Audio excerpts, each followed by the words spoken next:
All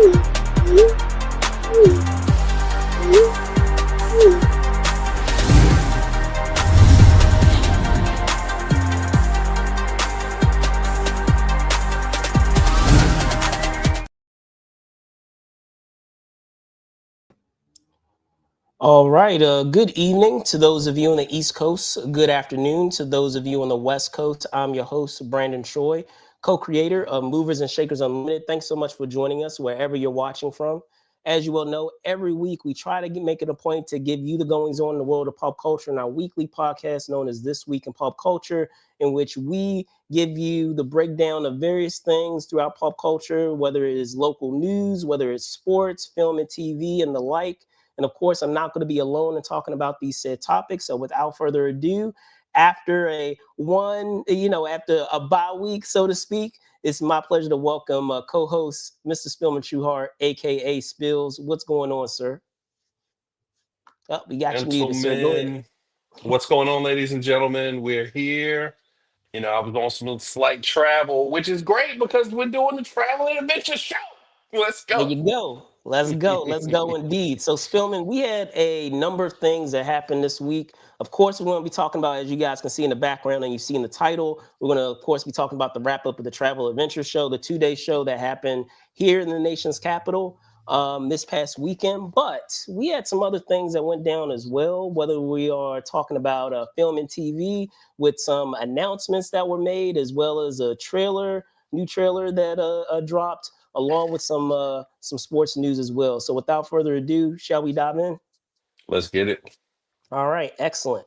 So we're gonna talk first, switch gears to our film and TV talk. So let me bring that up for you guys now. We did have a little small film that made an announcement in terms of its casting, a little small film, crossover film, otherwise known as the Avengers franchise, which, as you will know, when we're talking about the MCU, is the big crossover film among all the franchises that we have there in the MCU.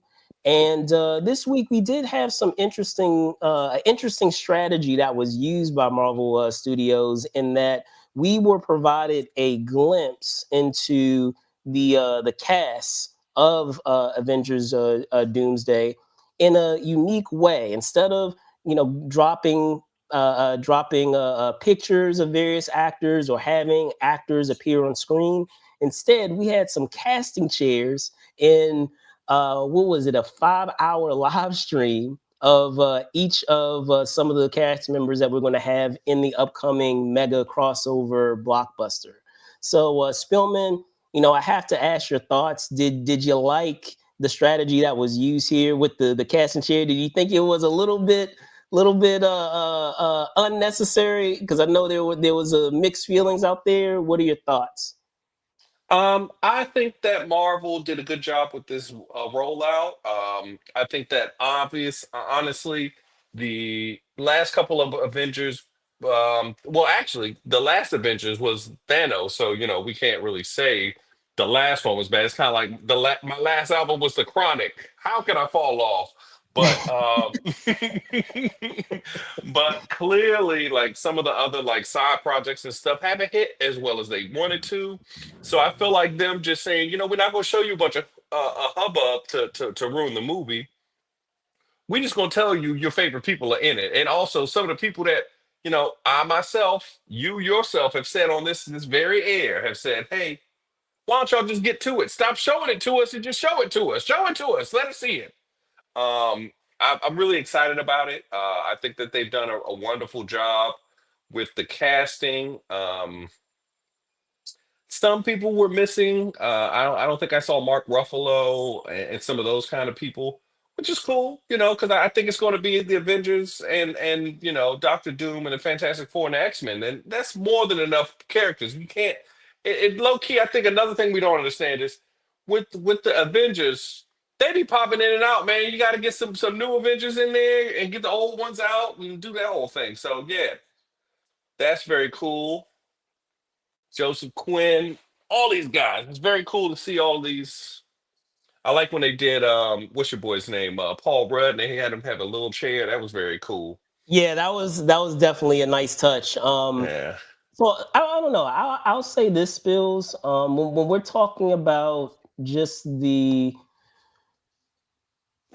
can both agree, and a lot of people out there can agree. When we're talking about the Avengers franchise, it's very much in a unique place. The movies aren't bad per se, but they're not hitting at 1,000 like they have been just as we were gearing up for Infinity War and Endgame.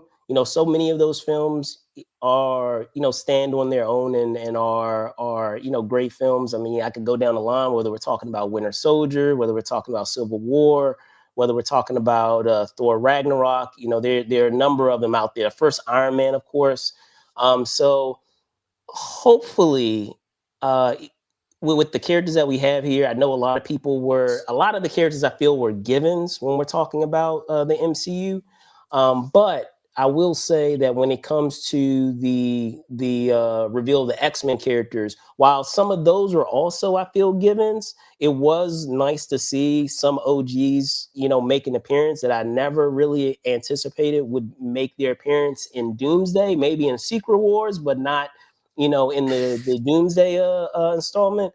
So to be able to see Alan Cumming, for those of you that are not familiar with the actor who that is, that would be Alan Cumming, who plays Nightcrawler back in, geez, man, this is 20 plus years. This is 2003 that X2 came out. That's So 22 years. That's 22 22. years. That's what I They said. would have 20 plus years. graduated college. They 20 would have plus graduated years. college. Yes. 20 plus years. Yeah. So it's crazy to believe that we're getting some of these OGs back. So I know there's been a lot of speculation that maybe when we're talking about this film that they're going to do a adaptation of AVX. For those of you who don't know AVX, Avengers versus X-Men, like they may borrow different story elements from multiple different comic arcs, whether we're Yeah. talking about Time Runs Out or whether we're talking about the arc that we had with Avengers versus X-Men, and maybe they'll utilize that as kind of like a springboard to get into Secret Wars, where those two universes have to fight against each other in order for us to get to Secret Wars, which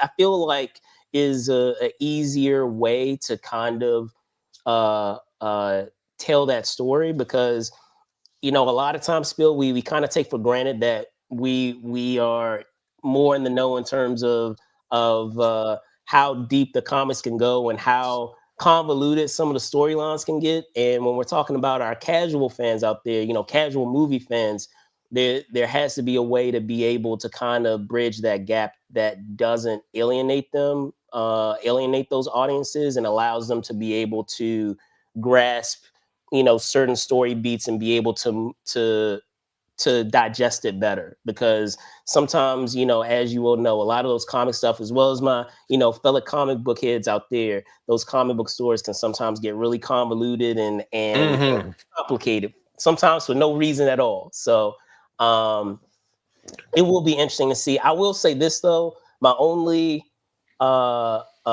issue is I wish that it wasn't as long of a live stream. I know a lot of folks have said that. I wish that they did do, after it was all said and done, they did do, which is a video that you guys saw just now.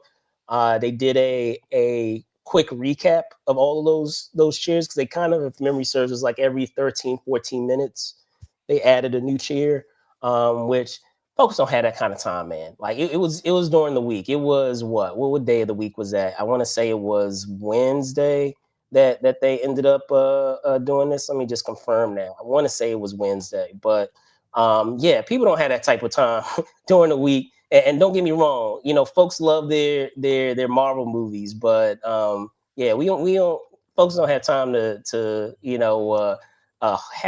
focus on a live stream for that long. So I wish they just did a shorter recap version like they ended up doing by the end.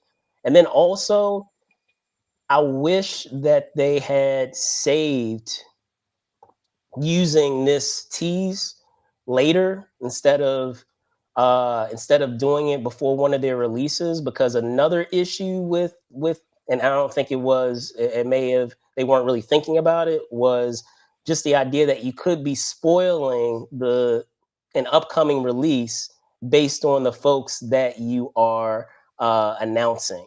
So yeah, it was on Wednesday, just to confirm. But for those of you out there, if you're not aware, we do have Thunderbolts happening, what, in May, the very top of May. And many of the Thunderbolts actors were seen along that lineup of casting chairs, minus one character. So, are you spoiling what happens to one of the characters by deciding to do this strategy and do this, this PR move prior to one of your upcoming productions? Maybe waiting, waiting until after Thunderbolts came out to decide to go this route. I don't know.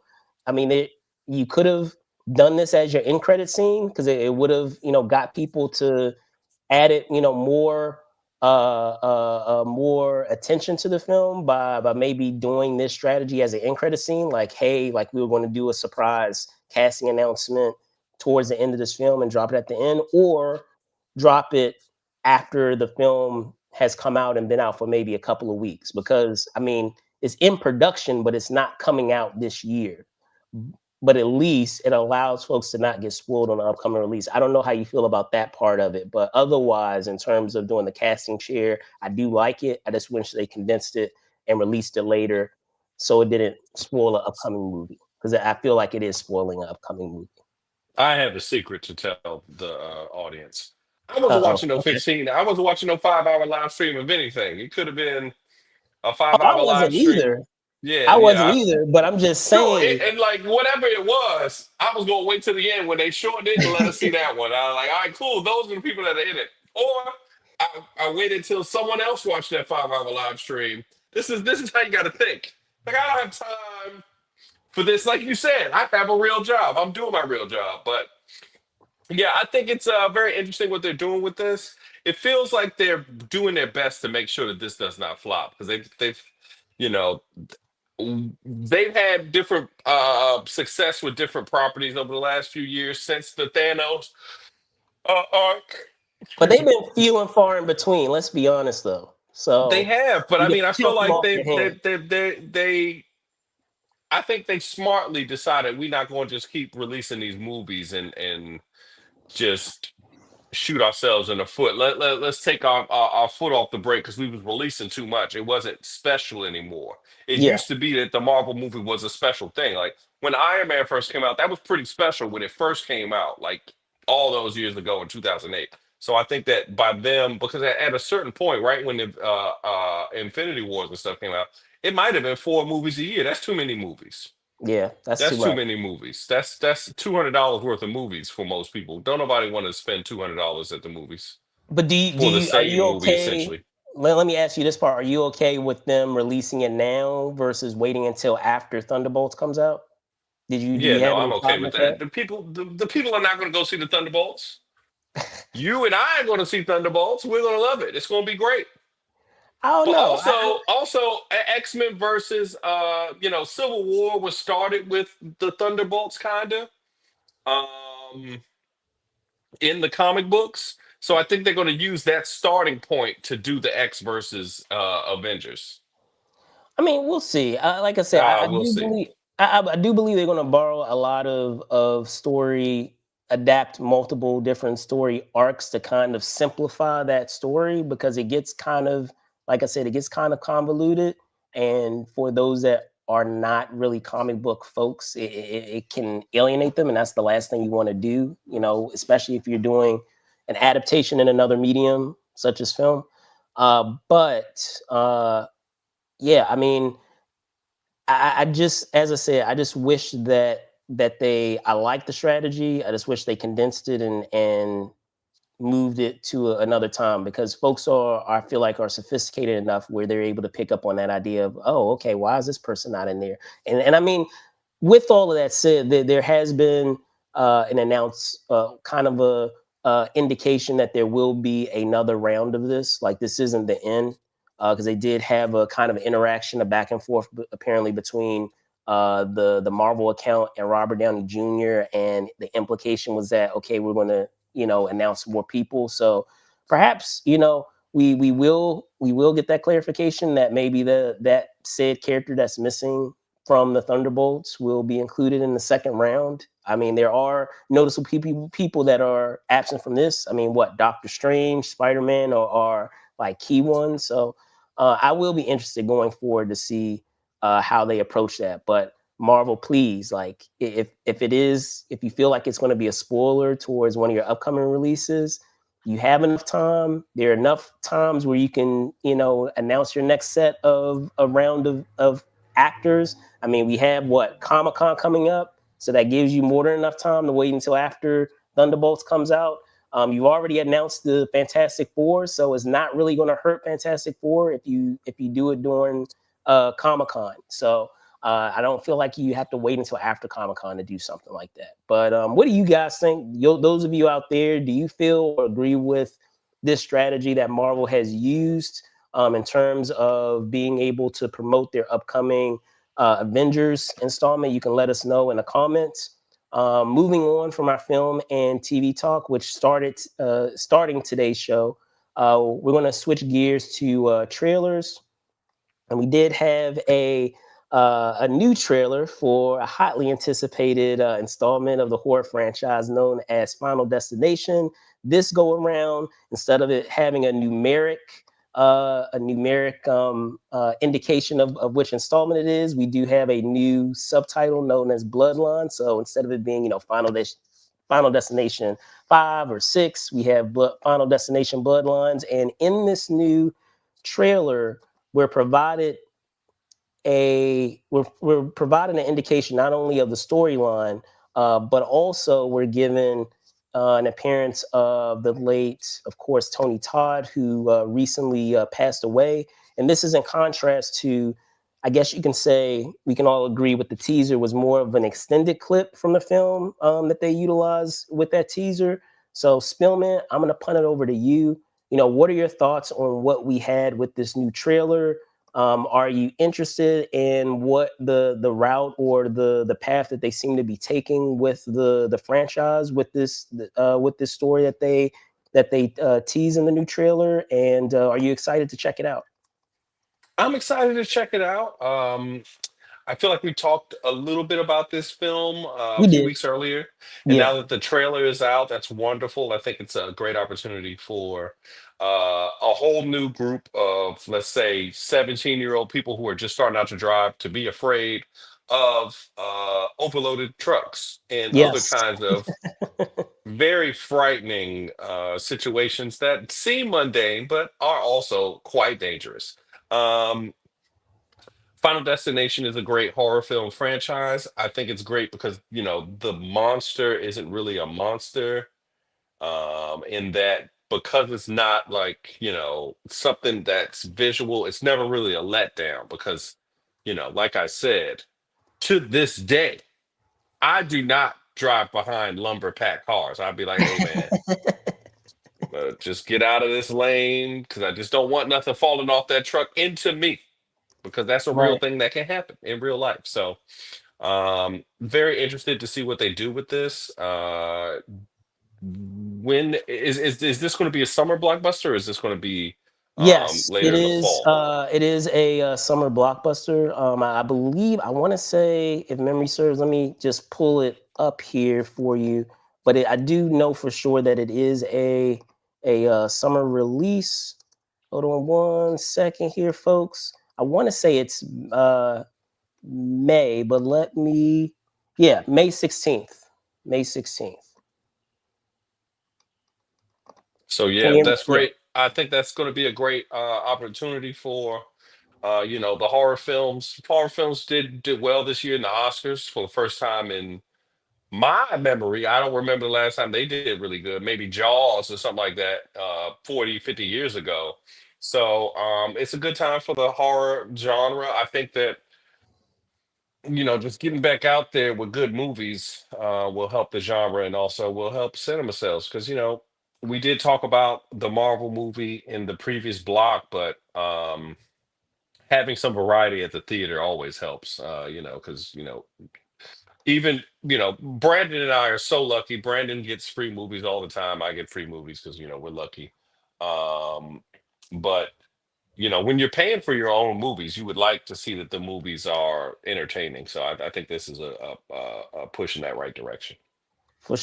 For sure. And to comment further on what you were mentioning there is first off, congratulations to the franchise because a lot of people don't I feel like pay enough attention to this fact is that this franchise has been around for 25 years.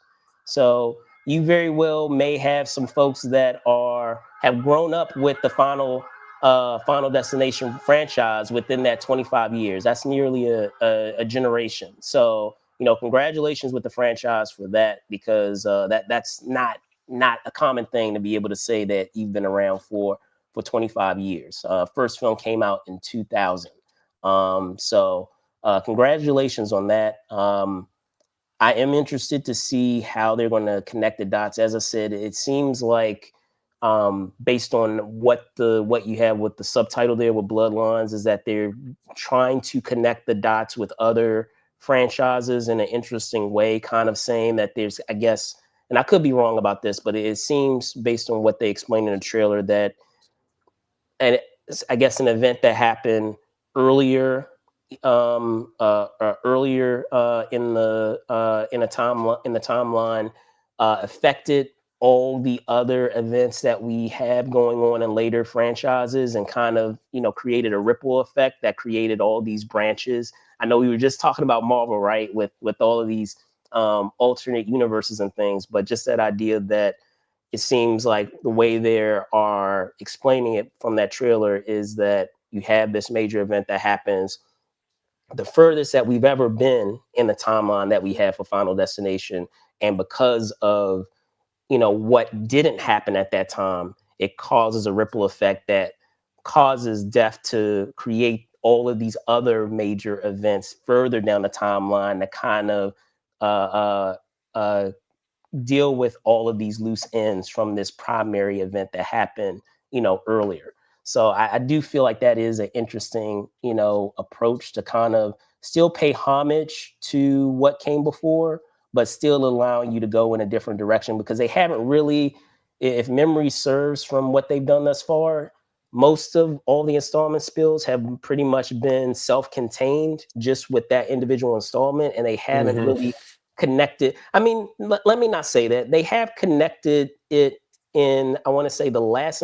I think it was. I want to say it was the last installment, the Final Destination, where they showed that you come to find out, and I apologize, this is a spoiler, but it's been a while since this last installment came out. But you find out that that installment takes place before the first film in some weird, wonky timeline type of way. You don't realize it until the end that it is the beginning of the first Final Destination film.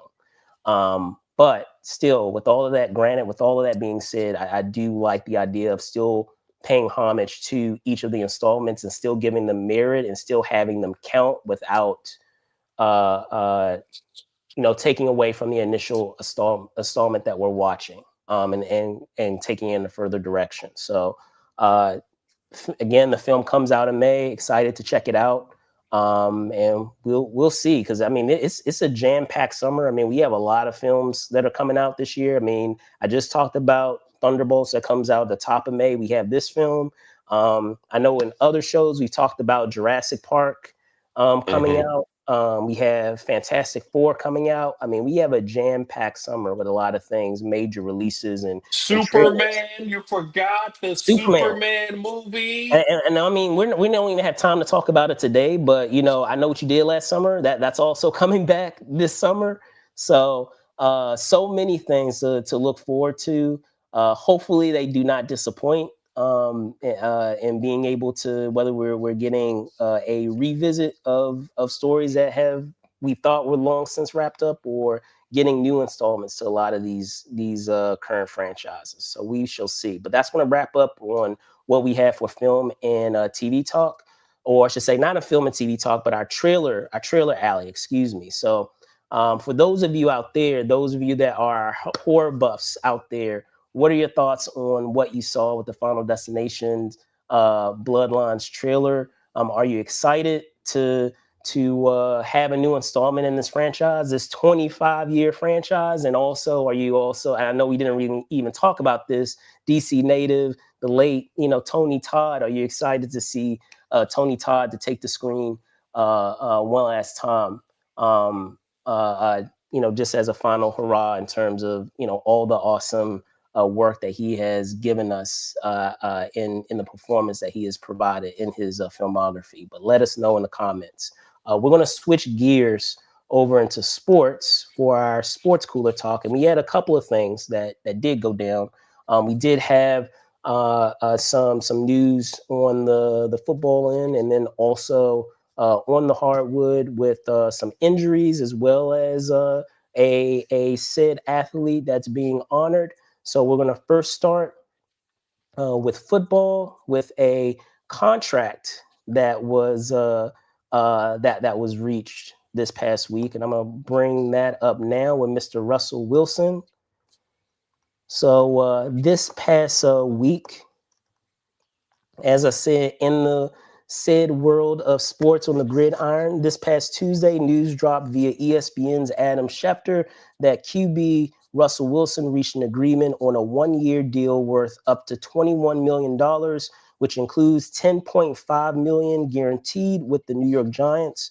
Wilson, who made the Pro Bowl as a Pittsburgh Steeler last season, expects to be a starter in New York.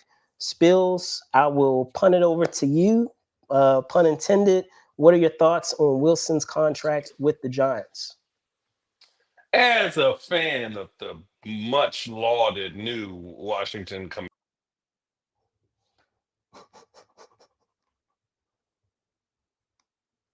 Oh, okay, Spill, we lost you there for a second. I think we...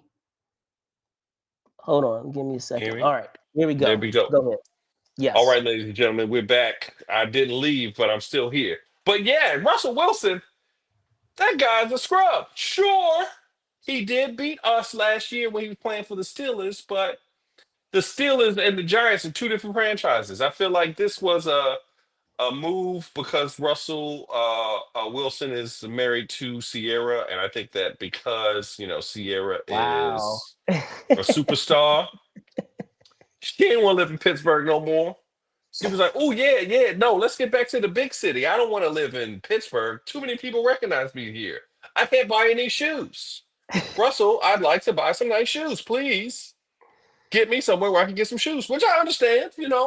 Sometimes you gotta take care of home. He seems like he'll be okay.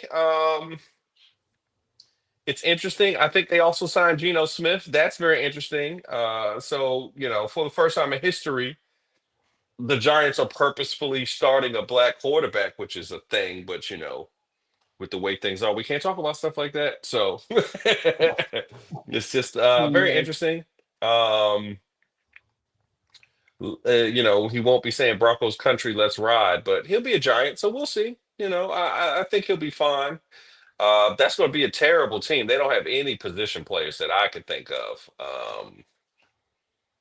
I don't know anybody that plays on that team, and they're in my division. That's two easy W's, two of them things. So Well, I mean, I don't know. there are a couple of things to be said, but first I wanted to be able to get into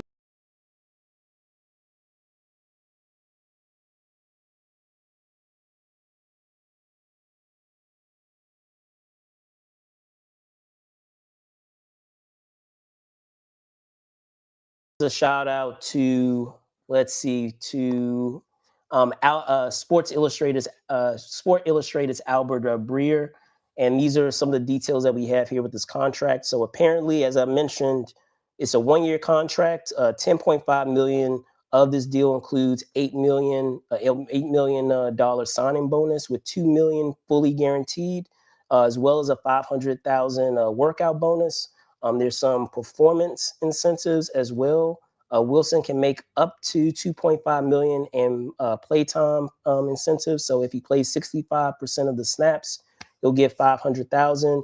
He'll get an extra million if he plays 75% of the snaps, and 1.5 million for 85% of the snaps.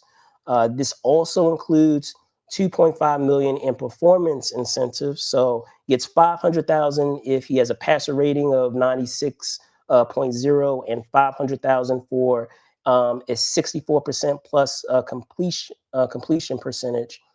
He's also able to earn 500,000 if he throws 20 plus touchdowns. And I mean, it goes on and on and on about some of these incentives. So it is interesting to be paying this amount of money. I do understand, just the idea that of the name is it kind of warrants, I guess you can say, the kind of warrants the need to be able to do that. So let me see. I think I don't know if you're still with us, Bills. Yeah, you're still with us. Hold on. Can you hear me? I don't know why you got cut off. Yeah, I can hear you now. But But no, Super Bowl quarterback, definitely. I feel like, unfortunately, you win a Super Bowl, you're gonna get paid. Especially you because are, he you doesn't do are. anything It's kind crazy. of. I was gonna say it's kind of the same way that you have with acting, where I feel like when you hit some of those milestones, it gives you some negotiating power of how much money you're gonna earn. If you even if you haven't won an Oscar or even if you haven't won a Golden Globe, just the idea that you've been nominated is enough to be able to negotiate, have negotiating power with your salary. And of course, it doesn't help if you win also, but just being nominated also helps.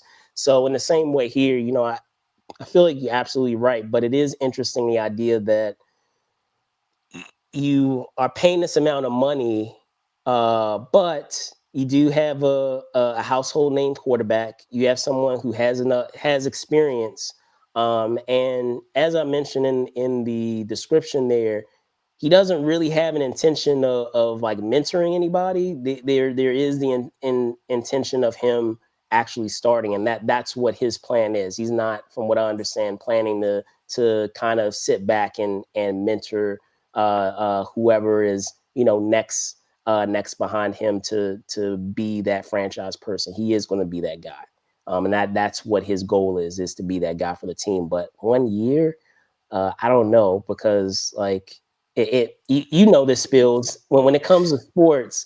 1 year I feel is like not enough time to be able to establish that that rapport with your organization. Like I don't care how great you are. Yes, you're going to be able to move the needle, if you're a great enough player. But at the end of the day, I still feel like you need more than a season to be able to really make the long term impact that's necessary to have a team succeed.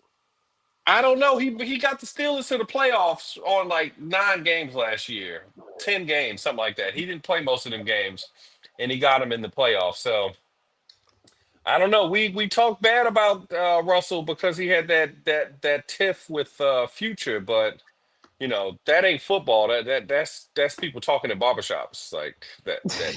You know, he's not bad. He's not bad. So I don't know. I hear you. I, I hear I you. really don't I know. hear you. So that's going to do it for what we have on the football end, of what we have for sports cooler talk. So we're going to switch gears over to the hardwood, and as I said, we do have two um, two injury related stories, as well as one story dealing with the honoring of a player's career. So we're going to start first with that said player that's being honored, and that is none other than Candace Parker. Pull her up now. So in talking about Candace Parker, and this was in a story from ESPN's Romana Shelburne on Thursday. She broke the news that basketball great Candace Parker would have her jersey retired by the LA Sparks on June 29th. The honor will see Parker's jersey joining the likes of Hall of Famer Lisa Leslie's jersey, as well as the jersey of former player and GM Penny Toller in the rafters. So, Spills, your thoughts on the recognition of Parker's contribution to the Sparks franchise, and also her contribution to the game of basketball overall? I think we gotta use those four letters when we talk about this. Candace Parker. We gotta use the four letters for sure. You could argue that she's one of the goats of the WNBA. I wouldn't be upset with you if you said she was the women's basketball goat. Though I may say Diana Taurasi. Yes, I agree with you on that. We can agree on But that. but I feel like because they play two different positions, I feel like two different positions. But I think that she won. She might have as many chips as Diana. She might have as many chips. She's been as relevant as long. She won a dunk contest against men. I mean, I don't see the only misstep I think that Candace Parker made is when she married Sheldon Williams. But that's a different argument for a different day. I feel like you could argue she's the GOAT spark. Obviously Lisa Leslie is you know, um she's obviously the first one that you think of, Lisa Leslie, but Candace Parker ain't no slouch. I think that, she's bridged the new between the Leslie era to this new Lake Sparks era. I don't know how you could say anything is wrong with her career, as far as like WNBA players go. Yeah, no, It's no, one or two absolutely. people that you would pick over her, and it's not that many when you think about it. It's really just It's Diana, not. maybe Sue Bird. It's not. Like, I mean, there's so many iconic players, even when I'm thinking of the beginning of the WNBA, whether we're talking about Lisa Leslie or Rebecca Lobo Cynthia Cooper, or yeah, Cynthia Cooper. I was just going about to say Cynthia Cooper or Cheryl Swoops. Like, I Swoops, mean, yeah. yeah. So I mean, she's right up there, with those names because like, let me just break down for those of you who are not, up to speed on her resume. Let me just give you an idea, and this is just with the Sparks. It's So just the Sparks because she she won a chip played. in Chicago too. Yes. So she played 13 seasons of her career with the Sparks from 2008 to 2020. In that time, she averaged 16.9 points, so just a shade under 17, 8.6 rebounds, 3.9 assists, and 337 regular season games, shooting 48.2% from the field. Not only that, on the other end, because she's not just a one-way player, she's a two-way player.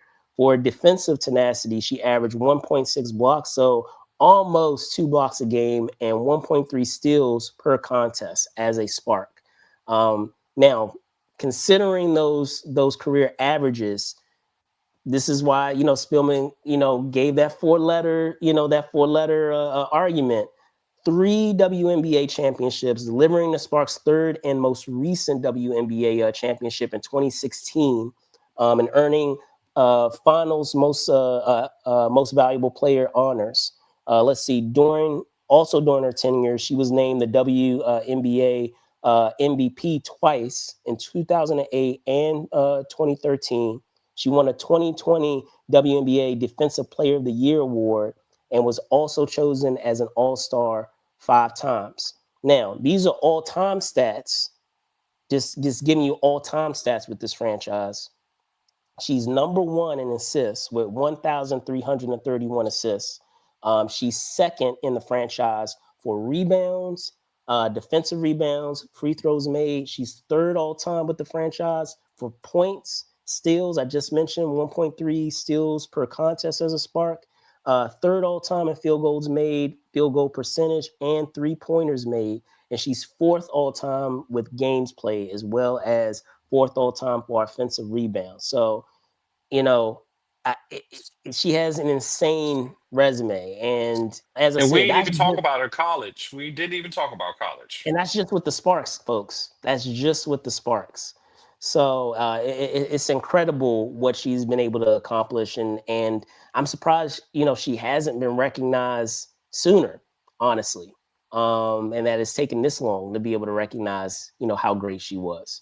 So I'm curious for you guys out there, do you feel like this, that this recognition for Parker came at the right time, or do you feel like it's kind of late to now be recognizing how great she was with the Sparks franchise? Let us know in the comments. I'm curious to know. We should have some interesting thoughts there. But with that being said, that's going to wrap up what we had with our sports cooler talk. Well, actually, I'm sorry.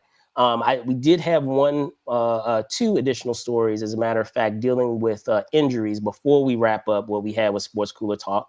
And one of the players are with my Warriors, and the other one is with a former player of Mr. Spills that he is uh, perfectly familiar with. We joke about him all the time of being street clothes, but I'm gonna see if I He's can taking those clothes off, ladies and gentlemen. He's get. taking those clothes off.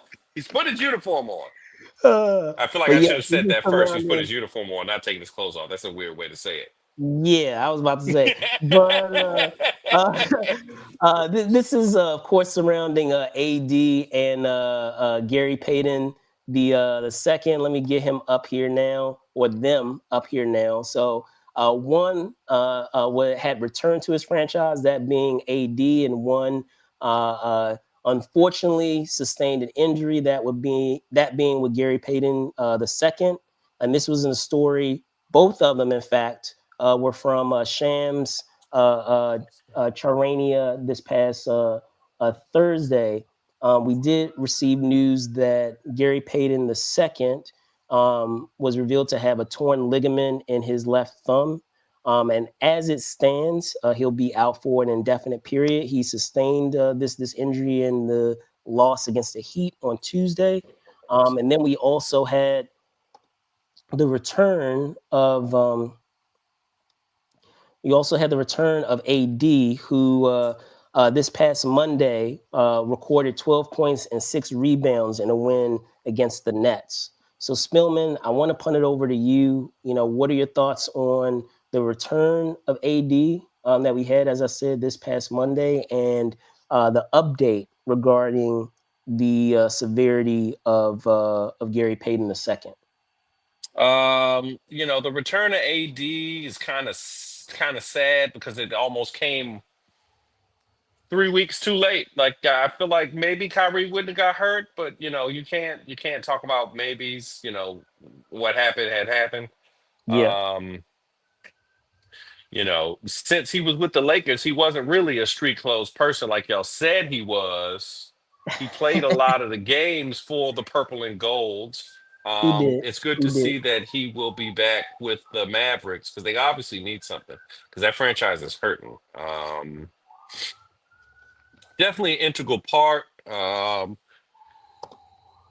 They are still in the playoff picture, I think. I think they're still in the playoff picture as it stands today. We can Um, check it out. Let's see. I Let me stopped see if looking I at the can pull it up standings for you. after my Lakers clinched the playoffs a couple of days ago. I'm not sure about your team clinching quite yet, but yeah, they're the 9 seed right now. I think he can squeak into the play-in game. I think that's very respectable.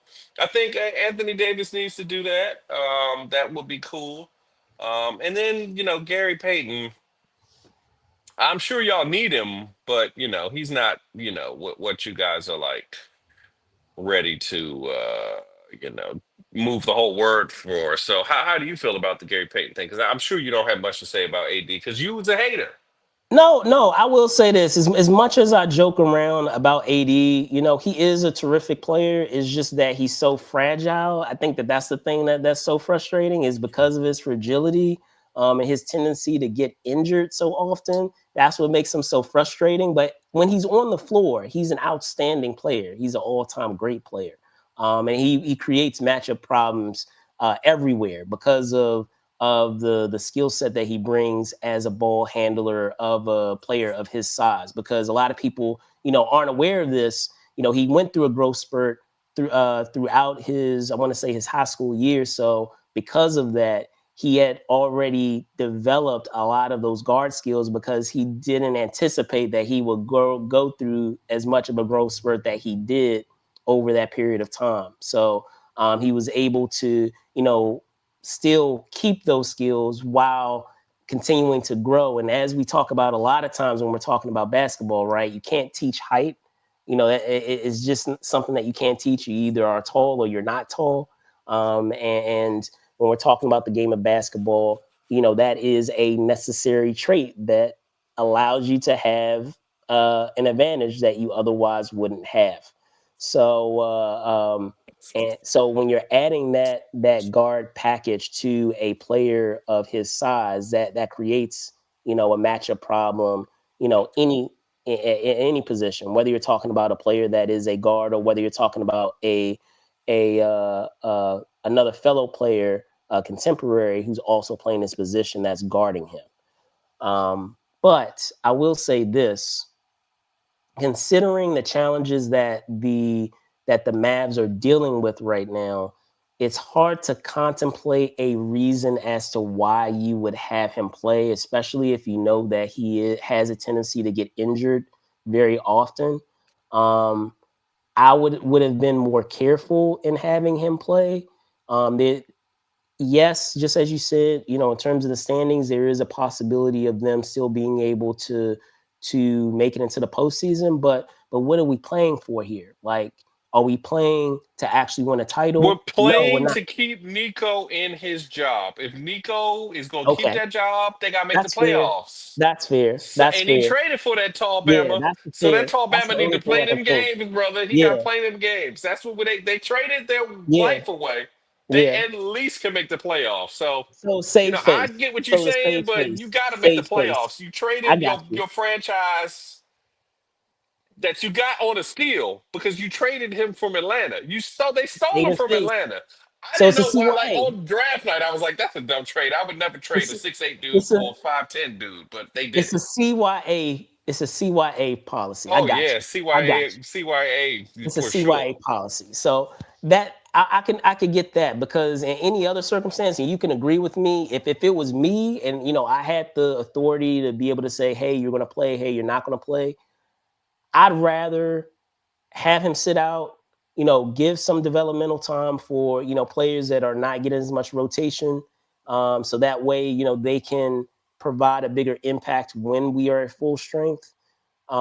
And also, I don't want him, another reason why I say that, you don't want him to get injured to the point that now when all the other players that are currently injured make a return, that now it's a we're playing whack-a-mole basically, where now you're down AD, but you have Kyrie and all your other crew, but you want to be able to be at full strength and you want them all to be able to play together versus kind of playing whack-a-mole with, okay, now this player's down, okay, now this player's playing, now this player's down. Like when are we going to have them playing together, like in at the same time? So uh hopefully, knock on wood, knock on wood, he's able to last throughout the season, so that way, they're able to play together going into the next season. Because even at this point, it's hard to say when Kyrie will be back, based on the severity of the injury. So will it, I'm curious if how the what is it, the lottery will play out, and if they're able to make the necessary moves to kind of keep afloat until they are at full strength with all of their players, with all of their front line, their front court players are big guys as well as Kyrie. So, but I'm not even speaking sure that of, they have picks this year because with the moves, they move some picks too. yeah, yeah, Because we didn't move any picks. That's part of the other thing too. Because everybody was like, because Rudy Gobert, they traded like 4 first round picks and something crazy. We yeah. just gave them Anthony Davis, and they said, okay, that's fine. And then the front office, the NBA league office. Let's do it. Let's do a double thumbs up for the NBA league office, ladies and gentlemen. We're gonna do some hearts right now too, because they got us looking real good, man. They got us looking real good. Oh We got man, but Luca, HBK looking crazy. And sure, I know that this topic is not at all about the Lakers, but I Isn't knew it it was going though? to somehow segue into the Isn't it Lakers. though? Isn't it though? But speaking of GP2, Gary Payton II, it is a bummer to lose him because he is a key piece of the Warriors rotation, and the energy that he's able to bring off of the bench is needed. Um, it may not seem like a whole lot, but going to some numbers for him, he averages, at least thus far, he's averaged just under 7 points a game, but in the last 7 games that he's had with the Warriors, he's averaged double figures, averaging 12 points. And we can we'll take anything that we can get in terms of being able to score in double figures outside of Mr. Steph Curry, greatest shooter of all time. So yes, we do have Jimmy Butler, and he is a two-way player, but we need a balanced attack of other players being able to be aggressive and being able to score consistently and providing some relief off of relying specifically on Steph Curry. So because don't get me wrong, Steph Curry is great, but it really doesn't do us any good if he's scoring 30, 40 points in a game and we're still losing the game. And I'm not saying that has happened, but I just don't want that to be to be an occurrence as by losing a role player, a rotational player of his stature, because we also can't forget too that he also brings experience, and he has been a part of those championship runs that we have had in the past. So he brings a lot of pedigree in terms of experience. He brings effort on both sides of the ball, whether we're talking about on offense or on defense. And outside of him, whether I'm thinking of Draymond or Butler, I mean, we do have a couple of folks that have provided help here and there, but I think the key thing is consistency, and he's one of those rotational pieces that have been consistent when other players have not. So Hmm. we'll see, we'll see.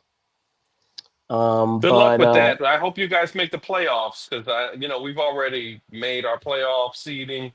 You know, it maybe this next game you'll make it, but mathematically you might not. Who knows? We'll see. I like our chances in terms of the teams that we have to go up against. The difficulty of the remaining schedule that we have between now and April when the postseason starts.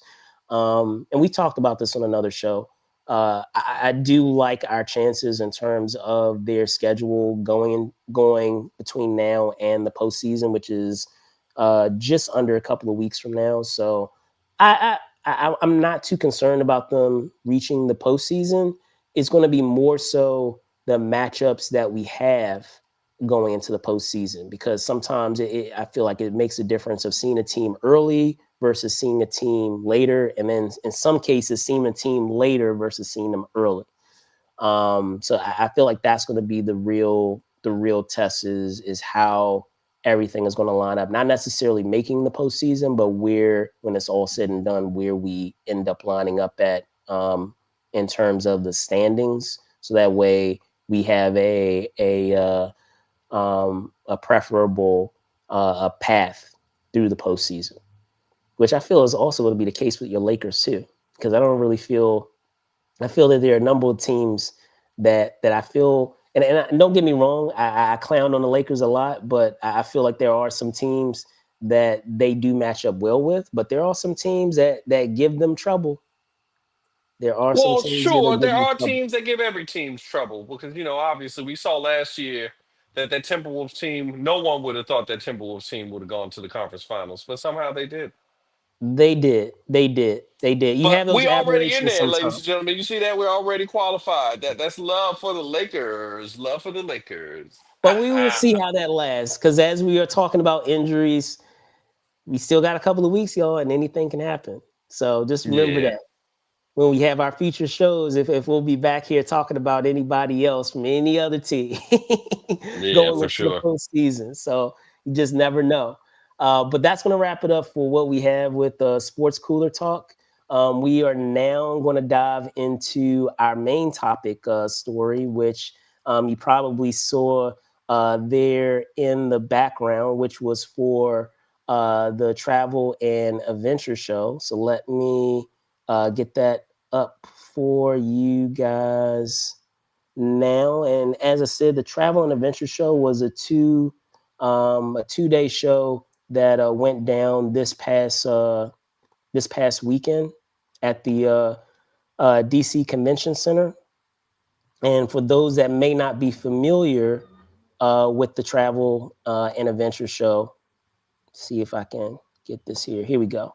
Um, those that may not be familiar with the travel and adventure show, it is a show which gives you some access to various folks that are in that said industry, whether we're talking about folks that have represent various airlines, hotels, or different types of trips that one may partake in, whether we're talking about safaris or cruises, things of that nature.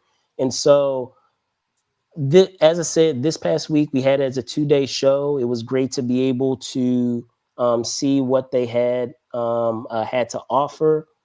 Spills, don't believe that you've had an opportunity to go to the travel and adventure show, if memory serves. No, So I didn't make it last year. I didn't make it this year because I was actually traveling and you having were traveling, adventures. ironically, yes. So Ironically.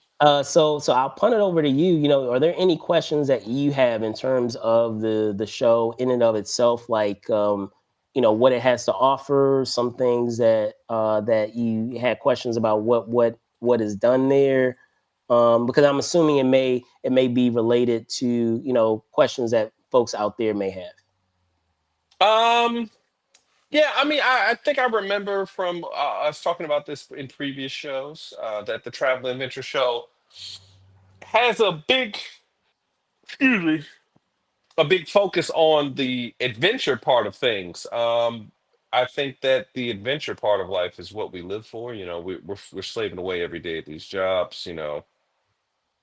Brandon's doing his thing, I'm doing my thing. Up late, up early, doing our work, so we can travel and adventure. Um, I think that obviously. Oh, did you see any of them? Because I am a larger person, and I got some envy in the airport because people's riding around on them riding luggage. Okay. Did you see a vendor that had large size ones? Because I feel like, sure, if you are 102-pound Asian person, you could get on one of those and scoot around the thing. I am almost positive that if I got on that thing, it would be way worse than even walking. So I wonder, do they have those that I could ride on and enjoy myself? Did you see Are you that saying in there? terms of the seats? Is that what you're No. asking? You've seen the luggage that you can ride. Have you seen the luggage that people can ride? Oh, yeah, yeah, yeah, yeah. Oh, Okay, yes, okay, there we go. yes. Luggage. Yeah, Yeah, yeah. yeah, yeah, yeah, yeah. You would think that they would have more things along those lines. And that's actually, I'm glad you brought that up because it may be something that they can, invest more in is having those pieces. Because I mean, that would make sense if you're talking about a travel show. But No, travel um, show for sure. well, for the most part, a lot of the things that I see accessory wise that we have at that show that I've seen is that I've seen like the massage wear that you have, like the portable massage wear that you can use. I've seen the guess not necessarily dry cleaning, but what's the word? Being able to do a because I know it's an option that you have there on your dryer, and I'm brain farting on the option that's utilized there when you're airing out the. There's a specific option that you select there, but in terms of the treatment of your clothes or the accessories in terms of relaxation, I see those things there, but I haven't seen a ton when it comes to luggage, and I do feel like that might be something that can be added. That would be a nice piece to include because that would be a necessary thing that you would be taking with you if you were traveling. But I will give them this credit: is outside of those two things that I did mention with that relaxation piece and the clothing piece that you have there in terms of the treatment of your clothes and the uh, uh, ensuring the condition of your clothes. They do have the agencies there that are necessary for travel. So, if you're trying to get your passport, things like that, they do have those agencies there to kind of speed up that process that you would otherwise have to uh, go through go through a more involved process to be able to execute. So Hmm. they try to make it as easy as possible, and in terms of that, of being able to secure that documentation that you would need if you're going overseas, if you're traveling international, which is great to have that luxury there, to have all of those agencies there. Um, And I but will say they do a great job because I had to rush my passport because my passport actually, I was traveling overseas just a few weeks ago, ladies and gentlemen, and my passport expired at the end of January, so I had to get a new one. And I got it, and I thought it would be there in time, and then I looked at the website, and like it's not here yet. So I was just like, "Wow, hurry up!"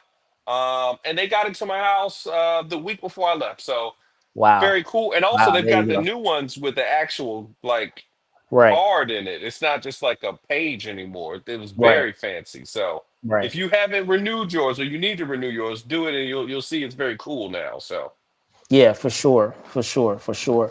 But there were a lot of interesting facets there. There were some recognizable faces of some destinations that is still on my bucket list to this day. To be able to do Italy. I know that we didn't really dive into it, Spills, but you were in what, Paris? I was So in Paris hanging out that, with Pharrell that's and on my them. bucket list. So Shout outs to Teresa Cromartie, baby. yeah, for sure, for sure, for sure. So, it's always a pleasure to be able to go there. But I will say that that is a great idea, Spills, of them being able to invest more space to that luxury, that not luxury, but the luggage piece. Because Yeah. if memory serves, I don't recall them having a huge amount of vendors that are dedicated to that, and that's a necessary element in terms of travel, and sometimes can be a stressful part of that travel process. But with that said, I wanted to also give you the space because you were, just as we just said, you were in Paris. So share what you were able to I'll do show while you y'all were my there. tote. Yeah, so my dear girlfriend, Teresa Cromartie. We did a show with Pharrell here. This is the show. It was at the Periton Art Gallery in Paris, France, uh, headed by Pharrell Williams. Very cool show. Everything was A1 tip top. We were drinking champagne like we won a championship, ladies and gentlemen. Very cool artwork celebrating the Black female form and all of its different mediums. They had oil paintings, sculpture, all kinds of things. Teresa does uh, abstraction, so her abstraction is great. Right in the front of the show, she was the belle of the ball. It was very wonderful, ladies and gentlemen. So it's ironic that we did this travel and adventure show because your boy had a travel adventure. We almost got Indeed. stuck in Iceland because it was snowing. Oh So it was wow, very crazy. wow. Yeah, just a very lovely time. And let me see if I I'd can love get to go this up back. in a time that you were, talking about that there. Let's see if I Uh-oh, you see that, ladies and gentlemen? That's a look at your boy. Look at your boy, ladies and gentlemen. Look at your boy. let me see I if I was can get this back definitely here. Hold on. I was definitely doing the thing. Oh yeah, that's where we got stuck. We got stuck. We almost got stuck in Iceland. It was snowing. That was the first day of spring too. Iceland is a crazy place. We flew into there in the morning. It's pitch black outside. It was no stars in the sky. It was crazy. Wow. Yep, that's the Arc de Triomphe. You know. You know, we was doing big things. We was on the Champs Elysees. What you know about that? And that's her. Some of her patents, man. We was doing it real big. Wow. Yeah, it's Wow, pretty that's crazy. awesome. That's awesome. Awesome stuff. So yeah, yeah. So doing big things, doing big things. Love it, love it, love it, man. But wanted to be able to give you the space to be able to, share about that because I know we had a bye week, but there was a reason why we had a bye week, Your y'all. boy was not was Yeah, wasn't gallivanting. here. He literally wasn't here. Um so glad you had a good time. Glad you were, that it was success, and you gotta have her here on the show too, at some Oh point yeah, for too, sure. and talking about all the awesome stuff that she does. So, but that's gonna do it for what we have here on This Week in Pop Culture. I want to thank you guys so much for watching. I'm gonna punt it over to Spills as always. Spills, can you tell folks where they can find you? Yes, you can find me on Instagram at Truly Spill, where you can see lovely pictures of my travels and other things. So please check us out there, and don't forget to give us the likes and subscribe. All right, excellent, excellent. So again, I want to thank Spills for hopping on as always each week and talking about the goings on that we have in pop culture for our weekly show known as This Week in Pop Culture here at Movers and Shakers Unlimited. You can find me at Brandon Troy ENT on X, and of course Brandon Troy underscore ENT on IG on Instagram. So with that out of the way, thank you guys so much for watching. Be safe out there, and see y'all soon, y'all. Peace Peace. out.